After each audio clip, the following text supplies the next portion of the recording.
AFC test in Baltimore when the LA Chargers come to town. Tim, you are up first, sir. How far can Lamar take the Ravens this year? Tim? Sorry, you said how far? Yeah. So I think the Ravens are a very talented, very good team, and I think Lamar has a unique ability to be special, especially when he's down. I think he's got a unique it factor. But I think when you look at the whole of this season so far, you have a team that's 4-1 that could also pretty easily be 1-4. And so I look at that and say, well, on one hand, they're fantastic in the fourth quarter in the last few minutes of the game, but also you've had some really special breaks of the Chiefs fumbling, of the most insane field goal of all time, and then an incredible comeback.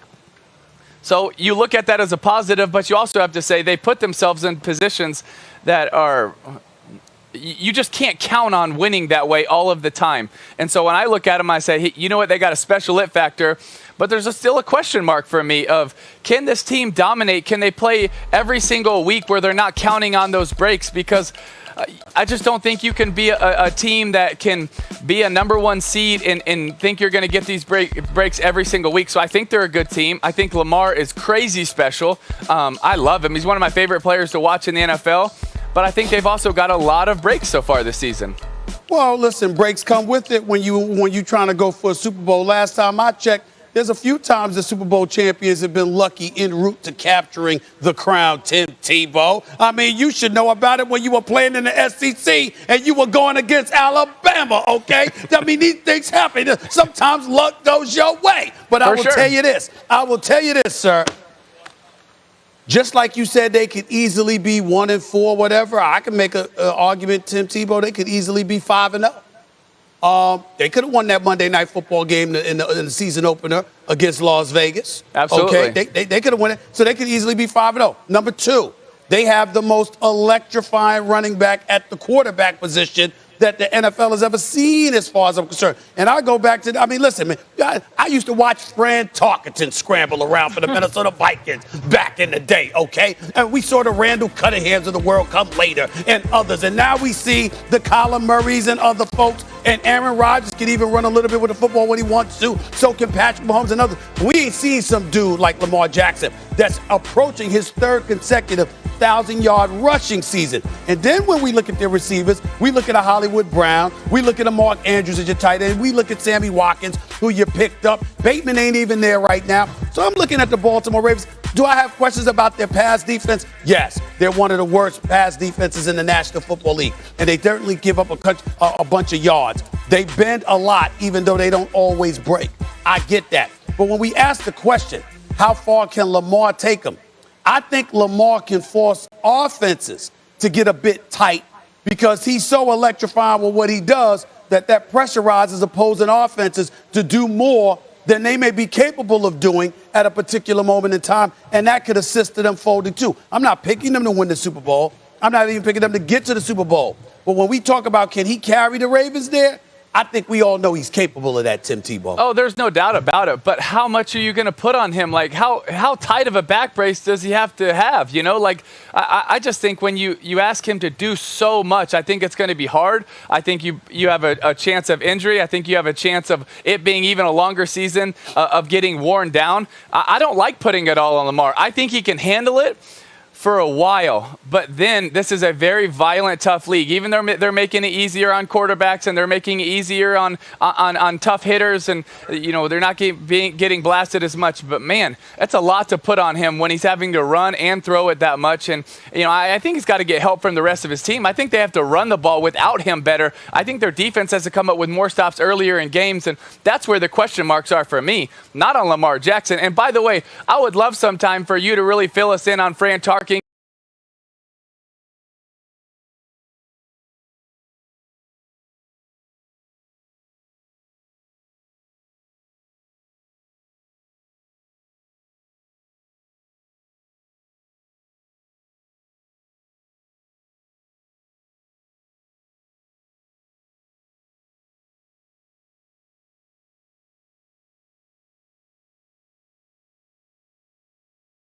to remember those days because that's when the Steelers were the steel curtain, okay? That's what it was about. I got to hold on to that time, Tim. I got to hold on to it. Tim, isn't it so hard to believe that, he was alive then to witness that? Because he looks so young. He looks so amazing. Molly, it truly is incredible. It truly is incredible. I'm just saying.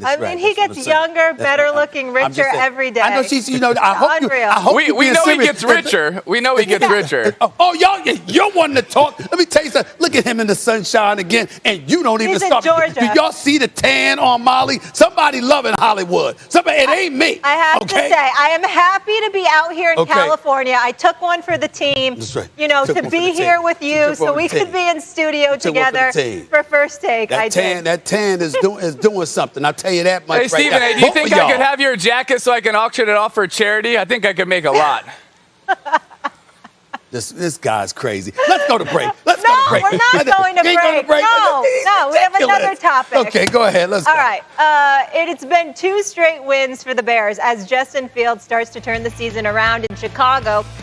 2 straight games with completion percentage of 60% or higher, but the question remains, who deserves the credit for Fields' success? Mr. Tebow, you take this first, please. I think absolutely Justin Fields deserves a lot of credit, but I also think Matt Nagy deserves some credit. And I remember, listen, I don't watch TV and watch a lot of what people say, but the few things that I heard, everyone was saying after the first few weeks, he's got to get fired, now, he's got to get fired now. Mm-hmm. Well, they're 3-2, and their game plans the last few weeks have been a lot better. I thought they put Justin in some good situations.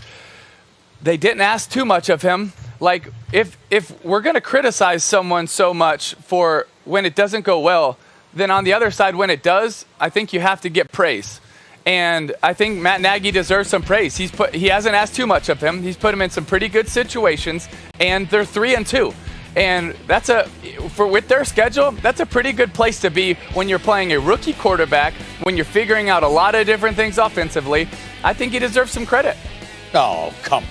Look, I'm not giving Matt Nagy that much credit. I'm going to tell you who I'm going to give the credit to. You know who I'm going to give the most, other than Justin Fields, because obviously being a rookie and going out there and doing that, I give him a lot of credit. You know who else I'm going to give credit to, Tim Tebow? I'm going to give credit to the schedule makers. That's what I'm going to give it to. Oh. First of all, you're going up against, listen, when the season started, what did I say, Molly? Don't put Justin Fields in there until you're going up against Detroit. And I understand that Campbell's got them playing hard, and I give the Detroit Lions a lot of credit. They've been playing really hard and competitive football. They've caught some bad breaks or whatever, but I really like the effort that I'm seeing from them and how hard they fought, and I think that Campbell deserves a lot of credit for how he's got those guys fighting. But nevertheless, they ain't there yet, okay? So you go against the Detroit Lions.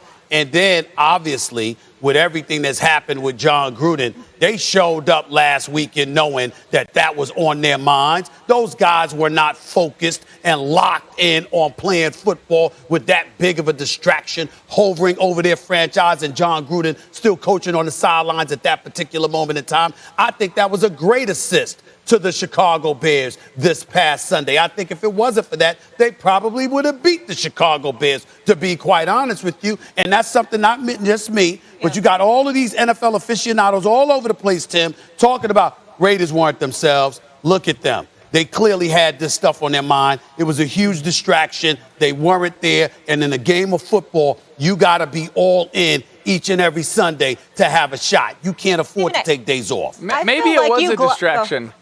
Sorry, Molly. Maybe it was a distraction. Go ahead. Maybe it was a distraction, but then you also have to look at the rest of the leaders on the team and saying, hey, this is when they have to step up. This is a Derek Carr moment. This is all those guys that have to step up. But we were just talking about the Ravens.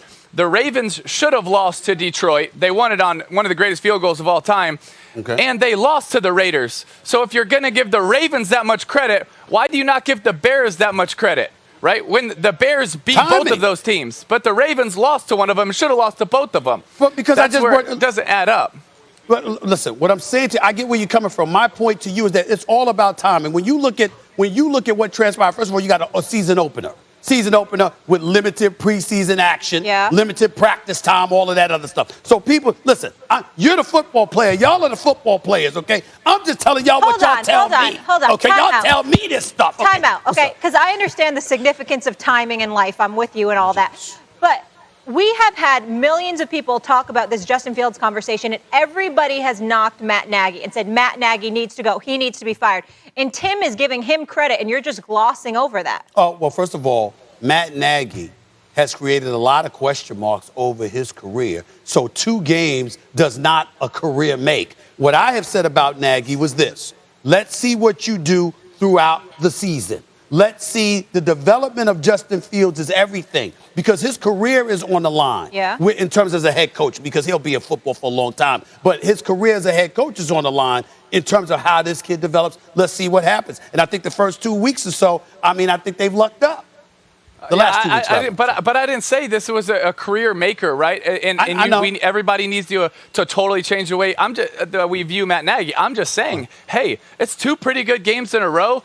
Where they were able to have pretty good game plans. I thought they controlled Justin Fields really well. They didn't put him in tough situations, and so hey, the last 2 weeks, let's give them credit.